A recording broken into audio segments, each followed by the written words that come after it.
भगवान विष्णु जी और माता लक्ष्मी की कथा। जय माता दी दोस्तों, आपको हमारे चैनल शर्मा ऑफिशियल भक्ति में स्वागत है।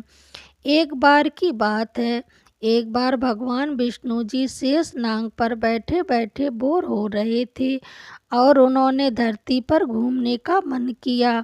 वैसे भी कई साल बीत गए थे धरती पर आए हुए और वह अपनी यात्रा की तैयारी में लग गए। ऐसा देखकर स्वामी को तैयार होता देखकर माता लक्ष्मी ने पूछा, आज आप सुबह सुबह कहाँ जाने की तैयारी कर रहे हो? भगवान विष्णु जी ने कहा, हे लक्ष्मी, मैं धरती लोक पर घूमने जा रहा हूँ। तो कुछ सोचकर माता लक्ष्मी ने कहा, हे देव, क्या मैं भी आपके साथ चल सकती हूँ? भगवान विष्णु ने दो पल के लिए सोचा, फिर कहा, एक शर्त पर तुम मेरे साथ चल सकती हो। तुम धरती पर पहुंचकर उत्तर दिशा की ओर बिल्कुल भी नहीं देखोगी। इसके साथ ही माता लक्ष्मी ने कहा, ने हाँ करके अपनी बात मनवा ली और सुबह सुबह माता लक्ष्मी और भगवान विष्णु धरती पर पहुंच गए। अभी सूर्य देवता निकल ही रहे थे। रात बरसात होकर हटी ही थी। चारों ओर हरियाली ही हरियाली थी। उस समय चारों ओर बहुत शांति थी और धरती बहुत ही सुंदर दिख रही थी और मंत्रमुग्ध होकर धरती को देख रही थी और भूल गई कि पति को क्या वचन देकर आई हूँ और चारों ओर देखती हुई कब उत्तर दिशा की ओर देखने लगी पता ही नहीं चला। उत्तर दिशा में माता लक्ष्मी को एक बहुत ही सुंदर बगीचा नजर आया और उस तरफ से भीगी भीगी खुशबू आ रही थी और बहुत ही सुंदर फूल खिले थे। यह एक फूलों का खेत था और माता लक्ष्मी बिना सोचे समझे उस खेत में गईं और एक सुंदर सा फूल तोड़ लाई। लेकिन यह क्या, जब माता लक्ष्मी भगवान विष्णु के पास वापस आई तो भगवान विष्णु की आंखों में आंसू थे और भगवान विष्णु ने माता लक्ष्मी को कहा कि कभी भी किसी से बिना पूछे उसका कुछ नहीं लेना चाहिए और साथ ही अपना वचन भी याद दिलाया। माता लक्ष्मी को अपनी भूल का पता चला तो उन्होंने भगवान विष्णु से इस भूल की माफ़ी मांगी। तो भगवान विष्णु ने कहा कि जो भूल की है उसकी सज़ा तो तुम्हें ज़रूर मिलेगी। जिस माली के खेत तुम बिना पूछे फूल तोड़ा है, यह एक प्रकार की चोरी है। इसलिए अब तुम 3 साल तक माली के घर में नौकर बनकर रहो। उसके बाद मैं तुम्हें बैकुंठ में वापस बुलाऊंगा। माता लक्ष्मी ने चुपचाप सर झुकाकर हाँ कर दी और माता लक्ष्मी एक गरीब औरत का रूप धारण करके उस खेत के मालिक के घर चली गई। घर क्या, एक झोपड़ा था और मालिक का नाम माधव था। माधव की बीवी, 2 बेटे और 3 बेटियां थीं। सभी उस छोटे से खेत में काम करके किसी तरह गुजारा करते थे। माता लक्ष्मी जब एक साधारण और गरीब औरत बनकर माधव के झोपड़े में गई तो माधव ने पूछा, बहन तुम कौन हो और इस समय तुम्हें क्या चाहिए? तब माता लक्ष्मी ने कहा, मैं एक गरीब औरत हूँ। मेरी देखभाल करने वाला कोई नहीं है। मैंने कई दिनों से खाना नहीं खाया।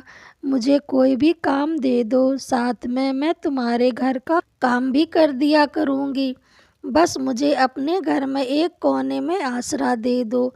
माधव बहुत ही अच्छे दिल का मालिक था। उसे दया आ गई, लेकिन उसने कहा, बहन मैं तो बहुत ही गरीब हूँ। मेरी कमाई से मेरे घर का खर्च मुश्किल से चल पाता है। लेकिन अगर मेरी 3 की जगह 4 बेटियाँ होती तो मैं भी गुजारा करता। अगर तुम मेरी बेटी बनकर जैसा भी रूखा सूखा हम खाते हैं उसमें खुश रह सकती हो तो बेटी अंदर आ जाओ। माधव ने माता लक्ष्मी को अपने झोपड़े में शरण दे दी और माता लक्ष्मी 3 साल उस माधव के घर में नौकरानी बनकर रहती रही। जिस दिन माता लक्ष्मी माधव के घर आई थी उस दिन से दूसरे दिन ही माधव को इतनी आमदनी हुई फूलों से कि शाम को एक गाय खरीद ली। फिर धीरे धीरे माधव ने काफ़ी ज़मीन खरीद ली और सबने अच्छे अच्छे कपड़े भी बनवा लिए और फिर एक बड़ा पक्का घर भी बनवा लिया। बेटियों और बीवी के गहने भी बनवा लिए और अब मकान भी बहुत बड़ा बनवा लिया था। माधव हमेशा सोचता था कि मुझे यह सब इस महिला के आने के बाद ही मिला है। इस बेटी के रूप में मेरी किस्मत आ गई है मेरी। और अब 2-4 साल बीत गए थे, लेकिन माता लक्ष्मी अब भी घर और खेत में काम करती थी। एक दिन माधव जब अपने खेतों से काम खत्म करके घर आया तो उसने अपने घर के सामने द्वार पर एक देवी स्वरूप गहनों से लदी एक औरत को देखा। ध्यान से देखकर पहचान गए, अरे यह तो मेरी मुंह बोली चौथी बेटी यानी वही औरत है जो, और पहचान गए कि ये तो माता लक्ष्मी है। अब तक माधव का पूरा परिवार बाहर आ गया था और सब हैरान होकर माता लक्ष्मी को देख रहे थे। माधव बोला, माता मुझे माफ कर दो, हमने तेरे से अनजाने में ही घर और खेत का काम करवाया है। माँ यह कैसा अपराध हो गया है, माँ हम सबको माफ कर दें। अब माता लक्ष्मी मुस्कुराई और बोली, हे माधव तुम बहुत ही अच्छे और दयालु व्यक्ति हो। तुमने मुझे अपनी बेटी की तरह से रखा, अपने परिवार के सदस्य की तरह से। इसके बदले मैं तुम्हें वरदान देती हूँ कि तुम्हारे पास कभी भी खुशियों की और धन की कमी नहीं रहेगी। तुम्हें सारे सुख मिलेंगे जिसके तुम हकदार हो। और फिर माँ अपने स्वामी के द्वारा भेजे गए रथ पर बैठकर बैकुंठ चली गई। माता लक्ष्मी की दूसरी कथा। एक गांव में एक साहूकार रहता था।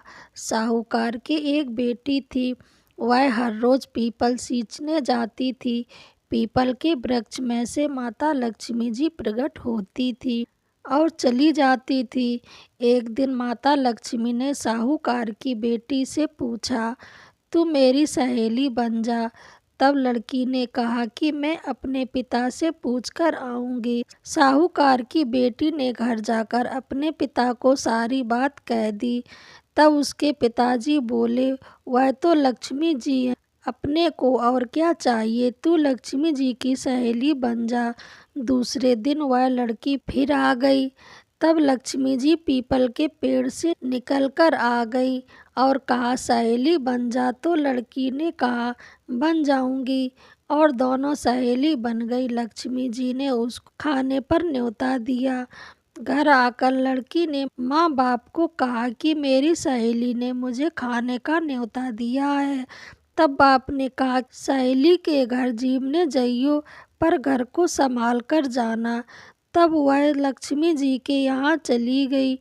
लक्ष्मी जी ने उसे साल दुसाला ओढ़ने के लिए दिया, रुपए दिए, सोने की चौकी दी, सोने की थाली में 36 प्रकार के भोजन दिए।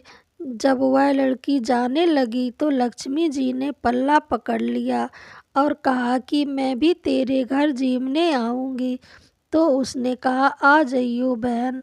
वह घर आकर चुपचाप बैठ गई। तब बाप ने पूछा कि बेटी सहेली के यहाँ जिम कर आ गई और तू उदास क्यों बैठी है। तो उसने कहा, पिताजी मेरे तो लक्ष्मी जी के इतना दिया, अनेक प्रकार के भोजन कराए, परंतु मैं कैसे जिमाऊंगी, अपने घर में तो कुछ भी नहीं है। तब उसके पिता ने कहा कि गोबर मिट्टी की चौक लगाकर घर की सफाई कर ले। 4 मुख वाला दिया जलाकर लक्ष्मी जी का नाम लेकर रसोई में बैठ जाना।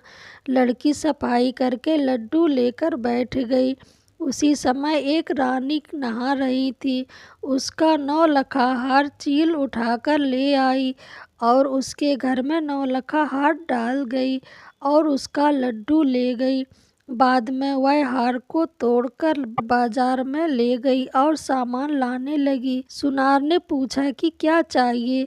तब उसने कहा कि सोने की चौकी, सोने का थाल, साल दुसाल दे दे, मोहर दे और सामग्री दे। 36 प्रकार का भोजन हो जाए, इतना सामान दे। सारी चीज़ें लेकर बहुत तैयारी करी और रसोई बनाई।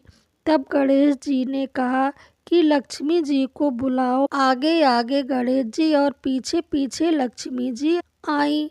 उसने फिर चौकी डाल दी और कहा, सहेली चौकी पर बैठ जा। चौकी पर तो राजा रानी के भी नहीं बैठ, किसी के भी नहीं बैठी। तो उसने कहा कि मेरे यहाँ तो बैठना पड़ेगा। फिर लक्ष्मी जी चौकी पर बैठ गई। तब उसने बहुत खातिर की, जैसे लक्ष्मी ने करी थी वैसे ही उसने करी। लक्ष्मी जी उस पर खुश हो गई। घर में खूब रुपया एवं लक्ष्मी हो गई। साहूकार की बेटी ने कहा, मैं अभी आ रही हूँ, तुम यहीं बैठी रहना। और वह चली गई। लक्ष्मी जी गई नहीं और चौकी पर बैठी रही। उसको बहुत दौलत दी। हे लक्ष्मी जी, जैसा तुमने साहूकार की बेटी को दिया वैसा सबको देना। कहने और सुनने और हुंकार भरने वाले और सारे परिवार को दिया। पीहर में देना, ससुराल में देना, बेटे पोते को भी देना। लक्ष्मी माता सबका कष्ट दूर करना, दरिद्रता दूर करना, सबकी मनोकामनाएं भी पूरी करना। आपको ये कथा कैसी लगी कमेंट बॉक्स में ज़रूर बताएं और मेरे चैनल को लाइक शेयर कमेंट सब्सक्राइब ज़रूर कर लें। मैं बेल बटन दबाना बिल्कुल ना भूलें। धन्यवाद।